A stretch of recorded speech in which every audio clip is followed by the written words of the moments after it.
ஆன்மீக தேடலில் அறிவியல் சிந்தனையில் சாதாரணமான மனித எல்லைகளை கடந்தவர்கள் நம் தமிழ்நாட்டு சித்தர்கள். அவர்கள் நிகழ்த்திய அற்புதங்கள் பல நேரங்களில் மாயாஜாலம் போல தோன்றினாலும் அதன் பின்னே பிரபஞ்ச ரகசியங்களும் அஷ்டமா சித்திகளின் பேராற்றலும் ஒளிந்திருக்கின்றன. இன்று நாம் பார்க்க போவது காலங்களை கடந்து வாழும் அமரத்தத்துவம் பெற்ற காகபுஜண்ட சித்தரை பற்றி. காசியில் நிகழ்த்திய ஒரு விசித்திரமான சம்பவத்தை பற்றி உங்களோடு நான் பகிர்ந்து கொள்ள ஆசைப்படுகிறேன். ஒரு சமயம் காகபுஜண்ட சித்தர் காசி தெருவீதியில் நடந்து சென்று கொண்டே இருக்கிறார். அப்போது ஒரு குயவன் அழகாக ஒரு குதிரையை நேர்த்தியாக வடிவமைத்து அது உயிரோட்டமுள்ளதாக மாற்றி அந்த குதிரையை வீதியில் காய வைத்திருப்பான். அங்கே செல்பவர்கள் போவர்கள் எல்லாம் பார்த்து பிரமித்து போகிறார்கள். அப்போது சித்தர் காகபுஜண்டரை பார்த்து ஏளனமாக சிரிக்கிறார்கள்.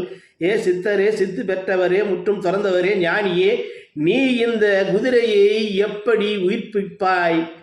உயிர்ப்பித்தால் நான் சித்தர் என்று ஒத்துக்கொள்கிறோம் என்று அனைவரும் அங்கே ஏளனம் பேசி கைத்தட்டி சிரிக்கின்ற போது கொதித்தெழுந்து கோபப்பட்ட இந்த காகபுஜண்ட சித்தர் அந்த குதிரையின் காதில் ஏதோ மந்திர உற்சாகம் செய்து அதை உயிர்ப்பித்து அதை கண்கள் சிமிட்ட, கணைக்க, கால்கள் நடக்க, நேர்த்தியாக அந்த குதிரையின் மீது ஏறி அந்த குதிரையை எடுத்து சவாரி செய்கிறார் இந்த காகபுஜண்ட சித்தர்.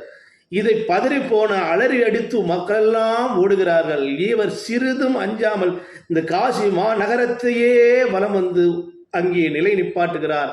அனைத்து மக்களும் பரிதவித்து, நாங்கள் பிழையாக ஏசினோம் பேசினோம், எங்களை மறந்து விடுங்கள் என்று காலில் விழுந்த அனைவரும் வணங்கினார்கள்.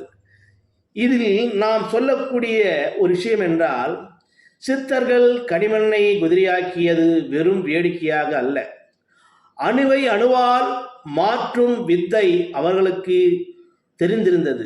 அறிவியல் உலகம் மாற்றும் வித்தை அவர்களுக்கு தெரிந்திருந்தது.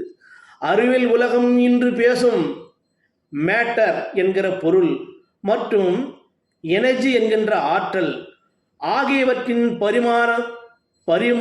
பரிமாற்றத்தை அன்றே தன் மனோசக்தியால் செய்து காட்டியவர் காகபுஜண்ட சித்தர். பிரபஞ்சத்தில் உள்ள அனைத்துமே ஒரே ஆற்றல்தான், அதை மாற்றியமைக்க முடியும் என்பதை உணர்த்தவே இந்த அற்புதம்